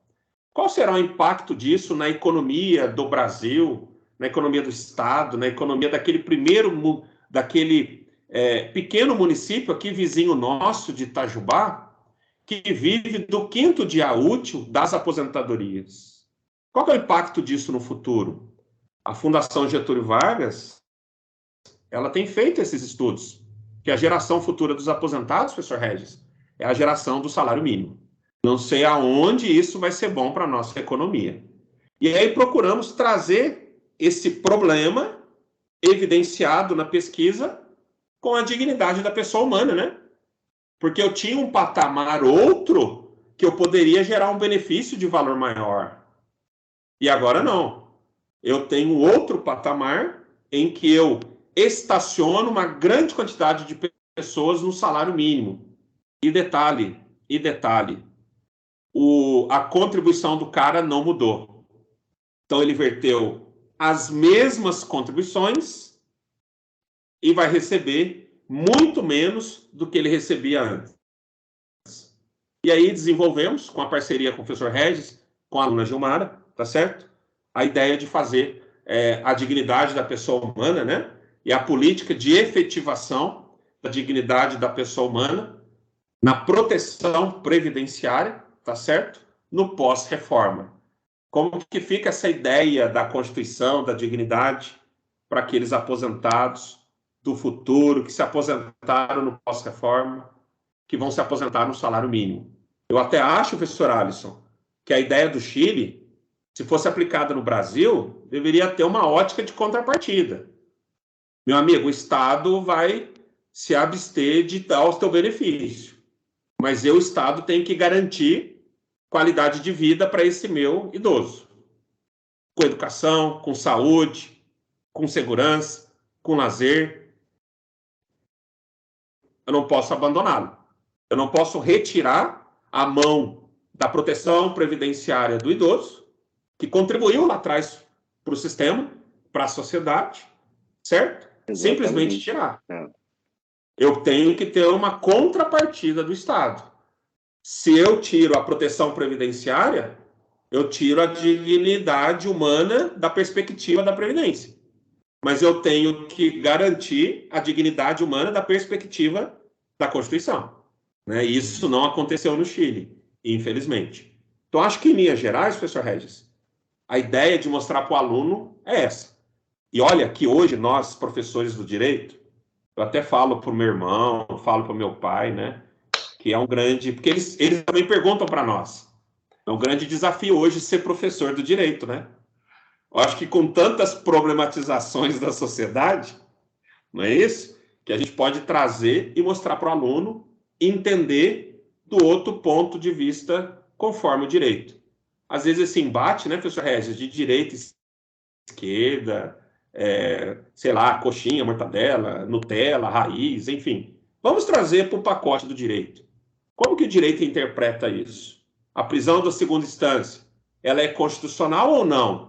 Não olhar o efeito da prisão, se liberou A, B ou C, se gerou impunidade. O direito não faz essa leitura. O direito faz uma leitura anterior, né, do sistema. Eu acho que esse é o grande desafio. Mas encontrar uma problematização. E dentro dessa problematização, você desenvolver um raciocínio científico.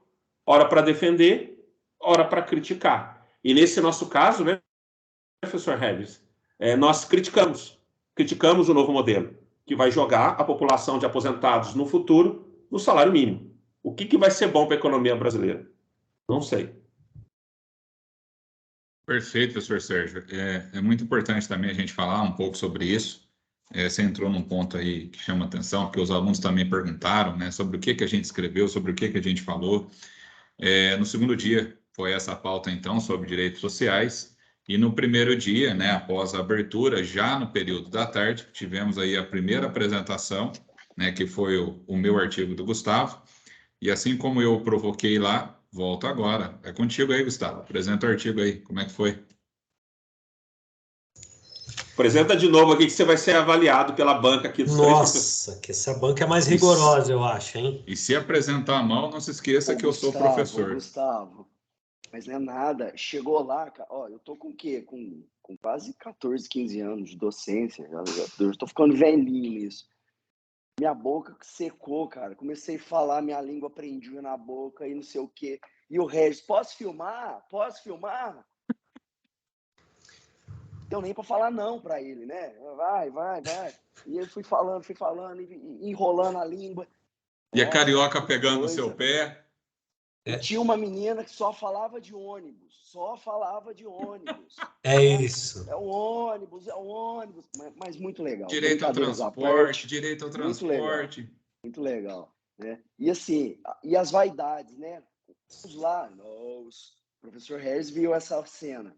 Eu só dou aula em pós-graduação, né? A voz grossa, né? Ministro do STF. Mas elite. Mas, Alisson, isso que você falou foi imperceptível, porque você foi muito bem, dominou um assunto que você disse que era um aventureiro ali e tudo mais, mas foi muito bem, Eu travei, eu engasguei, eu ainda tive uma questão que eu estava preparado para uma apresentação um pouco maior e faltando alguns minutos ali para iniciar a apresentação, me veio a informação de que nós teríamos somente 5 minutos para apresentar, então no meio do caminho eu tive que cortar um monte de coisa, faltando alguns minutos para apresentar, então foi complicado, mas vencido, né? Vim e venci, fui e venci, então valeu muito a pena. Bom, falando um pouquinho do artigo, a pesquisa iniciou após a leitura do livro do professor Harris, ao qual eu vou fazer, obviamente, um merchan, que eu disse para ele que faria, inclusive, lá, mas não tive a oportunidade de fazer. Não estou buscando ponto nem nada, mas também será muito bem-vindo, quem sabe, após o merchan. Mas a pesquisa, ela iniciou após a leitura do livro do professor, que é o Sistema Jurídico Multinível, exatamente, o professor também está mostrando, professor Sérgio. Então, já que fomos a fundo, eu também dedicatório, tá bom. Já que chega mais um pouquinho vai ter sorteio aqui, hein? Mais um pouquinho vai gerar sorteio. Nós podemos ver essa opção também, né? E o artigo, ele aborda a necessidade da criação de um Tribunal Constitucional Internacional, como forma de um sistema multinível para que os direitos humanos fundamentais sejam efetivamente respeitados, né? Para garantir, tanto infra quanto supranacionais, para garantir uma efetividade de fato, né? A dignidade da pessoa humana é o fundamento que norteia o conjunto de elementos essenciais pautados nos principais sistemas constitucionais modernos. O desafio é justamente estabelecer uma ordem internacional com instrumentos que possam garantir que eles sejam de fato efetivados ou que eles sejam garantidos, ou seja, perdão, vou voltar até um pouquinho. O desafio principal é estabelecer uma ordem internacional com instrumentos que possam realmente garantir a eficácia desses direitos, com normas tanto nacionais quanto globais, e com isso a criação de uma Constituição internacional. Nessa perspectiva multinível, é um grande desafio. Eu até fiz um roteirinho aqui que eu tentei não me apegar muito a ele, mas eu vou ter que recorrer a alguns pontos aqui. Então, o desafio é conseguir criar uma ponte de mão dupla entre as cortes, para um diálogo, né, entre as cortes constitucionais, e não apenas uma imposição que seria feita de países desenvolvidos para países em desenvolvimento, né? Os tribunais constitucionais se vinculam ao direito internacional dos direitos humanos e devem ser utilizados por todos aqueles estados que submetem aos tratados internacionais, né? Por exemplo, como da Corte de Justiça, do Tribunal Penal Internacional, a Organização das Nações Unidas, da Comissão Interamericana de Direitos Humanos, da Organização dos Estados Americanos, do Tribunal Europeu dos Direitos Humanos, da Organização do Conselho da Europa, como exemplo deles, né? A jurisprudência estrangeira, como base para a formação de um sistema multinível de proteção dos direitos humanos, é relevante para determinar o sentido e o alcance, o conteúdo das normas constitucionais que estabelecem os poderes internacionais do governo nacional, contornando, assim, a legislação doméstica através da opinião internacional. Esse tema não é novo, né? Como às vezes parece, né? A Justiça Constitucional Internacional, ela foi inaugurada aí pelo Tribunal do Império Austro-Húngaro, organizado para o julgamento de conflitos de atribuições entre dois estados federados ou entre esses órgãos estatais e recursos dos cidadãos, por violação dos direitos políticos garantidos pela Constituição em 1867, passando pelo Tratado de Versalhes, pós-Primeira Guerra, até a queda do Muro de Berlim, com a globalização da justiça constitucional. A dignidade da pessoa humana, a dignidade como valor, na verdade, ele é reconhecido nas declarações mundiais, deixando claro que o Estado deve respeito ao indivíduo. Este é, sem dúvida, um dos primeiros e mais importantes marcos resultantes da inclusão da dignidade humana como princípio geral no quadro das várias culturas existentes. A proteção dos direitos humanos tem uma relação, dessa forma, do sistema multinível, tem uma relação de complementariedade entre os sistemas doméstico e internacional, sendo a principal responsabilidade pela garantia desses direitos e o segundo atuando de forma a complementar caso a proteção nacional for inexistente ou ineficaz. Então, a violação desses direitos podem ocorrer tanto por parte dos indivíduos quanto por parte do próprio Estado, que, apesar de afirmar nos seus documentos constitucionais, nem sempre aplicam, né, nem sempre reconhecem esses direitos. E para finalizar, mesmo com a existência e a atuação tanto dos sistemas regionais quanto de um sistema global, é necessário estabelecer um diálogo entre as cortes constitucionais de cada Estado para criar um núcleo inderrogável de direitos, capaz de observar as diferenças culturais, sociais, étnica e econômica, culminando na criação de uma Constituição internacional e possivelmente de um Tribunal Constitucional Internacional. Então, o artigo ele fala justamente sobre um sistema, a criação de um Tribunal Constitucional para garantir realmente que os direitos fundamentais sejam efetivados, sejam garantidos, né? Muito bem, olha a cara de orgulho aqui do professor. É isso aí. Pessoal, só para traduzir um pouco aí o que o Gustavo trouxe. Assim, ó. Nossa, cara. Assim, ó. Falar para você, cara. É isso aí, é isso que eu estou esperando. O que ele conseguiu fazer lá no escritório, ele está sozinho, num ambiente controlado, não tem pressão, aí sai. Agora no ambiente, todo mundo olhando assim, ó, o que vai falar? Nossa. Esse negócio não tem nada a ver com o que ele está falando, não. Nossa, aí o cara já muda, já olha para o outro lado, pega no celular. Enfim, é muito mais fácil da gente conseguir fazer. Mas, de toda forma, parabéns, Gustavo. Fiquei muito, muito feliz aí com a sua apresentação. Isso é o meu filho, né? Sistema Jurídico Multinível é um dos meus 3 filhos, além do Luiz Miguel e da Maria Clara, porque foram 333 páginas. Então, cada uma dessas palavras que você disse me recorda assim com muita expressão e gratidão por tudo que fiz. E eu acho que das técnicas, que é um dos objetivos que a gente está colocando hoje, para os nossos 2 mestres aí, um que já está no caminho de começar o doutorado, Sérgio Salvador, e o Adson, pelo que me disse também, já está querendo enveredar para isso daí. A minha meta pessoal foi a seguinte, meus amigos: 1 página por dia. É isso que eu me coloquei, é isso que eu me desafiava.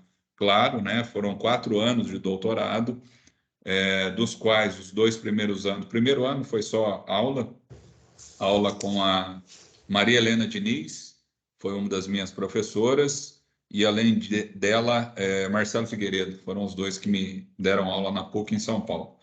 E depois disso, né, contatos com a Flávia Pelvezani, orientação, mas foram 2 anos coletando material para escrita. E entre obras pesquisadas, né, e obras que há um desdobramento, então de uma obra eu busquei outra, foram mais de 1.000 obras utilizadas para escrever essa criança que está aí, né, o sistema jurídico multinível.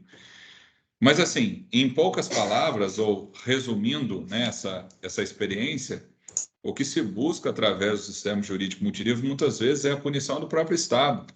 Falava no primeiro dia da apresentação que uma das oportunidades que eu tive através do Comped na Costa Rica foi conhecer a Corte Interamericana de Direitos Humanos, e naquela oportunidade o Brasil estava sendo julgado, né, no caso Vladimir Herzog, e, pasmem, chamou muita atenção, porque o Gustavo falou desse histórico das cortes internacionais, o primeiro que realmente traz como uma forma de tribunal internacional é o Tribunal de Nuremberg, que é o tribunal pós-Segunda Guerra Mundial, né, justamente para julgamento dos nazistas, né, daqueles que foram capturados.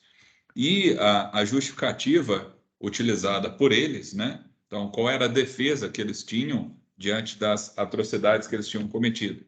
Eles estavam seguindo o Reich, eles estavam seguindo a Constituição deles.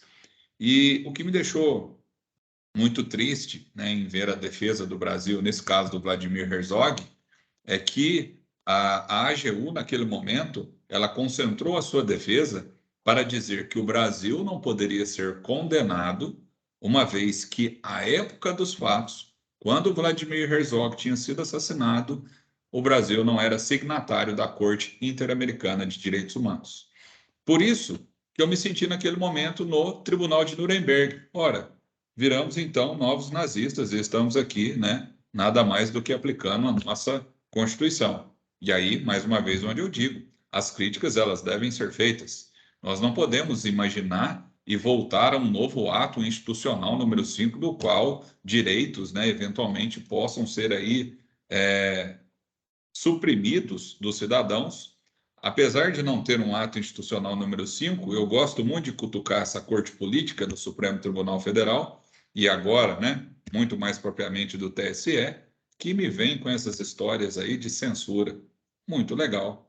Se for aplicada para os dois lados, perfeito, mas não pode ter esse tipo de coisa. E vejam, não estou fazendo aqui ideologia pró-Bolsonaro de forma alguma, só que nós precisamos entender que os dois lados, não é só um lado que eventualmente se exacerba na hora de fazer as considerações, os dois. Mas, enfim, não é isso que eu estou trazendo como conotação agora, é mais sobre essa questão do sistema jurídico multinível e que, eventualmente, né, essas contradições que ocorrem dentro do próprio Estado, quem eventualmente deveria ser responsável para analisá-las seria uma corte internacional, né, imaginando dessa forma, inclusive partindo da premissa do que já existe, né? Nós gostamos tanto de importar legislação e nós podemos ver aí exemplo da União Europeia, que tem Constituição própria, que tem tribunal próprio. Então,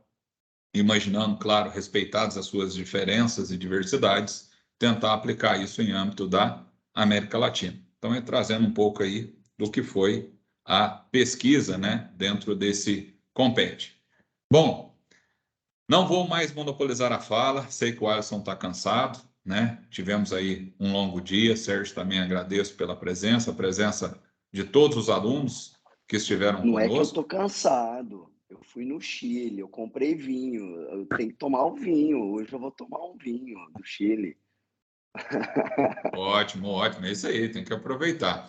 Também estou em casa, aproveitar aqui os filhos, a esposa, mas queria passar então para o meu amigo Aço, eu disse que eu ia fazer um fechamento especial, porque a conversa que nós estamos tendo é justamente para que nós possamos alinhar, né, de forma aí, interinstitucional, né, uma iniciação científica, para que essa produção ela envolva não somente os nossos alunos, mas também os alunos do Alisson, e assim a gente consiga, né, uma publicação mais encorpada, o que o MEC adora. Não é isso, meu amigo? Estamos à disposição, professor Regis, a hora que quiser. Eu acredito que, principalmente os alunos que estão aqui comigo, são os alunos mais interessados e dedicados. Eles vão estar muito felizes em poder participar com a gente aí. O professor Sérgio ajuda aí, hein, professor? O professor tem uma bagagem muito grande aí para ajudar a gente, hein?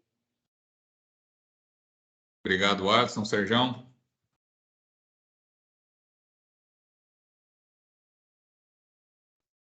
Contigo, Sérgio. Opa, vamos lá que a minha internet está oscilando um pouquinho aqui. Choveu bastante, né? Tá chovendo bastante para cá. Enfim, excelente iniciativa. Eu acho que pensar num congresso de iniciação científica entre as instituições, professor Regis, grupos de pesquisa, não é isso? Publicar artigos em coautoria, publicar, quem sabe, uma revista jurídica eletrônica, com alunos de cá, alunos de lá, apresentar posts, né, painéis, enfim. Quem sabe um evento presencial com as duas instituições em parcerias. Acho que o céu é o limite, né? Eu acho que a pesquisa acadêmica propicia isso. E precisar da gente, conte conosco. Eu tenho contato com várias editoras, o professor Regis sabe disso, a gente tem contato aí com alguns palestrantes também, enfim. E eu sou um grande entusiasta do pensamento científico crítico. Eu sempre quero mostrar aos alunos um outro lado da questão, um lado além do normal, além da lei, né, além da norma, um lado mais compromissado com a sociedade. Tem hora que a gente acerta, tem hora que a gente erra, tem hora que a gente agrada, tem hora que a gente não agrada, mas a gente constrói. Eu acho que isso que é bem importante para todos nós. Professor Regis está de parabéns. Professor Alisson falou dos clássicos, só voltar um pouquinho. O professor Regis ele trouxe para nós aqui um projeto que chama Clube do Livro. Então, sempre nós temos alguns clássicos que são encaminhados aos nossos alunos por semestres, e são desafios. E aí os alunos são distribuídos para leituras de algumas páginas, e aí nós temos as mesas redondas debatendo aquelas páginas, aqueles capítulos, e trazendo para um contexto atual, né? Nós estamos nesse semestre, né, professor Regis? O livro O Processo, não é isso? De Franz Kafka, né? Isso. E nós temos o livro também O Sol Nasce para Todos, né? O Sol é para Todos, de Harper Lee. Isso, né? Excelente. E como que essas lições lá de trás são vivas, como que a gente aprende, e é isso. A gente está no caminho certo aí. Quero também agradecer a presença de todos os alunos, convidados, os alunos da instituição lá do professor Alisson. Um grande abraço aqui. E estamos nas redes sociais, né, Regis? Sérgio Salvador, Regis, Gustavo. Acho que é interessante também essa interação hoje nas redes sociais, né? Passa aí, Alisson, suas redes sociais, meu querido. Temos alunos aí esperando. A minha, na verdade, é só o Instagram. Uhum. Facebook é coisa de tiozão agora, entendeu? É só o Instagram que usa. Então, o meu é Alisson Martins GO. Me acha lá. Ou Perfeito. Vai lá no Instagram do professor Regis e me procura que eu tô lá. Perfeito, exatamente isso.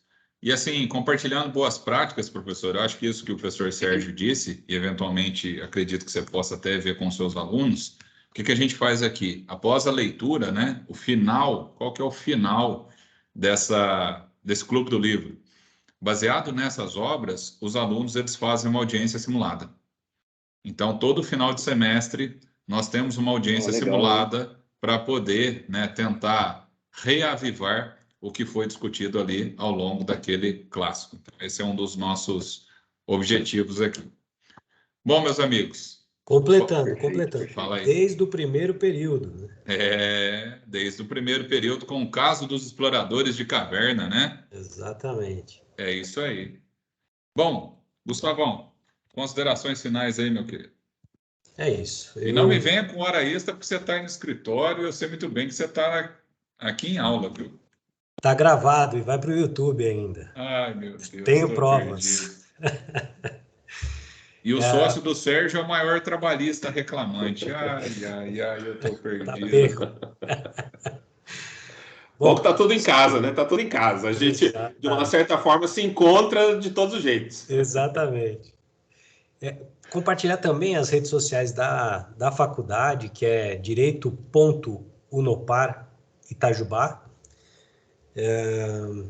que ali a gente publica algumas coisas do dia a dia do curso de Direito também, né? Eu só tenho a agradecer, eu sou ainda um mero aprendiz, ainda mais aqui nessa roda aqui com grandes mestres, grandes operadores aí, sou um aprendiz. Mas o que eu posso dizer em relação à pesquisa, o que eu estou iniciando e pretendo ainda seguir com outros artigos, com mais estudos, se proponham a fazer, façam bem feito, independente do que se propôs, faça bem feito. Independente do período, nós somos capazes de muito mais do que a gente imagina. No caso da Unopar, e eu tenho certeza que é idêntico na instituição dos alunos que estão me ouvindo aqui, do professor Alisson, utilizem o conhecimento do professor. Eu acho que isso é uma coisa que a gente vê, é uma satisfação do professor, ver quando a pessoa tem interesse, é dedicado, existe uma aposta realmente naquele aluno que quer se diferenciar, que quer buscar algo melhor. Então, busquem algo melhor, se dediquem, façam. Todos, certamente, que estão assistindo aqui, são capazes de muito mais do que imaginam, muito mais do que eu já cheguei. Então, se eu tenho algo para dizer não percam as oportunidades que são dadas aí todo dia. Acho que dentro do possível era isso que eu tinha como consideração final, e apostem e acreditem e aproveitem a cada dia, cada aprendizado aí. É isso, meus amigos. Muito obrigado. Doutor Alisson, ótimo vinho, meu irmão. Divirta-se com a família. Muito obrigado. E eu falo sempre aqui da obra do professor Leonardo Boff, né? Ou a gente escolhe ser galinha ou a gente escolhe ser águia. Muitas das vezes o voo da águia é um voo mais solitário.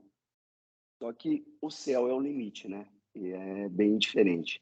Sempre avante aí, pessoal. Grande abraço. Professor Alisson, prazer revê-lo. Valeu. Até a próxima. Valeu. Até a próxima. Estimados alunos do curso de Direito da Unopar, colegas, né, do curso de Direito de Goiás, muito obrigado pela presença de todos vocês. Uma ótima sexta-feira, um ótimo final de semana. E segunda-feira estamos juntos novamente, se Deus quiser. Valeu, Sérgio. Um abraço, meu irmão. Valeu. Até mais. Obrigado, tchau. obrigado a todos.